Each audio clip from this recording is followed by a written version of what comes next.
Well, welcome back to Breakfast Television. Well, are you looking for love in all the wrong places? Are you in a relationship, want to improve your communication? Now, I just said looking for love in all the places because I love that song. But I don't know if it's... It's a great song. It is a great song. But let's talk about this. Cheryl Besner joining us now, relationship coach. Good morning, Cheryl. Good morning. How you doing? I'm doing great today. You've got a great event coming up, talking about sort of making a pact for life, right? Well, the event is called Listen for Love and Success, and it was the brainstorm of Andre Morris, who's a recently single gentleman in the business world, and he thought people don't necessarily communicate well and get together easily, so he came up with this idea, and we're going out there to make a pact. Let's talk about communication in relationships. Is the situation getting worse? Oh, 100%. Yeah. We don't know how to dance with each other anymore.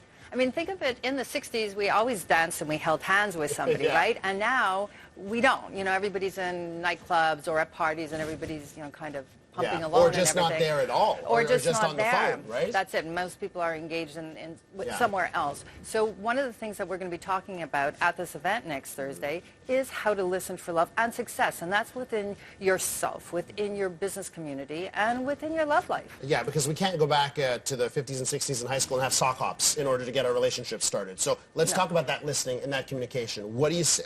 No, what is that? What are the tips that get you around that corner to make you a better communicator in relationships? Well, one of the things, the reason I love to talk about the dance of love and relationships, for instance, is people can understand when one person takes a step forward, the other one has to take a step back, right? So that's a very easy image to think about when we come to communication. When that person comes towards us, take the step back. Know when to kind of pivot and make the turn together. You know, really listening to each other and feel each other's emotions and allow yourself to really tap into that. And that's the basis of communication. And if we do that, well, I might not step on your toes so much on the dance floor or trip over my own 2 feet. And that's where the real communication can start. Are you seeing this? I mean, you know, you mentioned a successful business man that's having these issues, but I mean, it's all demographics. It's everybody's having these issues, right? Yeah, well, I mean, just, you know, look at the millennials.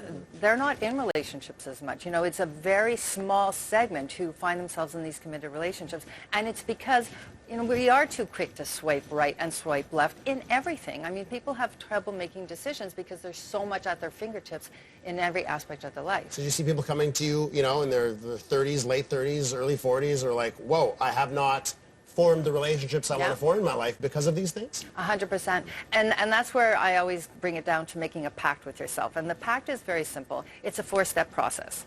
And the pact is with yourself on anything you want in your life, whether it's a relationship, a new job, or just to improve something like your dance steps. You know, so you make a plan for yourself.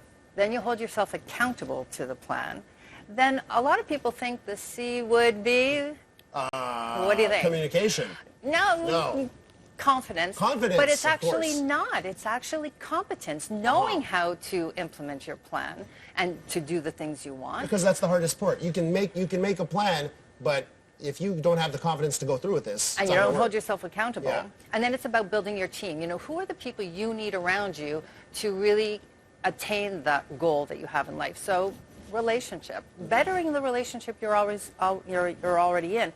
These are all the tools that you can use repeatedly over and over. Just tell us a bit about the event that you're going to be holding. It's May 17th, correct? It's May 17th. So if I'm going to show up on May 17th, what am I going to see and how am I going to feel about it? Well, first of all, there's going to be an incredible motivational speaker. Her name is Gigi Staflutis, and she will talk. And then there's going to be a panel, and it's going to be, Andre is actually going to MC the panel. I did it last year. I MC'd the show for him.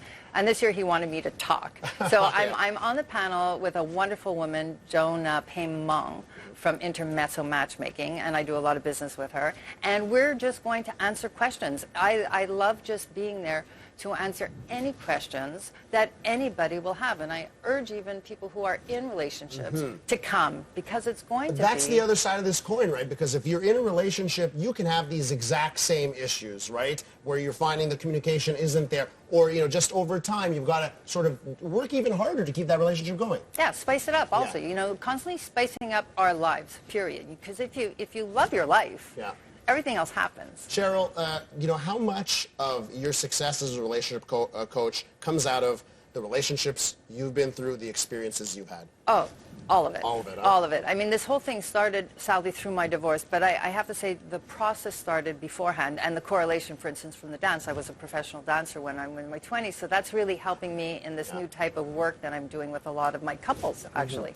And at my retreats, people just love to let loose. But everything, I've experienced it all, you know, and people can look at people at different stages of their lives and say, well, you know, you have it all. Yes, but you know, in 3 years, a lot can happen. I myself have had a lot of loss in the last 3 years, losing a brother, a father, moving out of my family home, new career, never being a radio host and all of a sudden doing that. You know, so when things happen, you can either get bogged down by it, or you can make a pact and rise to each occasion, and that's where that came from. I gotta say, I love the dance analogy because it's so apropos for relationships. Again, and you can feel it, right? You can feel it. Yes, you can. May 17th, 5:30 to 9 p.m. at the Forest and Stream Club. Do go check it out. Thanks, Cheryl. Thank you. That's awesome. I hope you're going to come. I will be there. You want to be my date? You know what? Why not? All right, you're on. News headlines are next.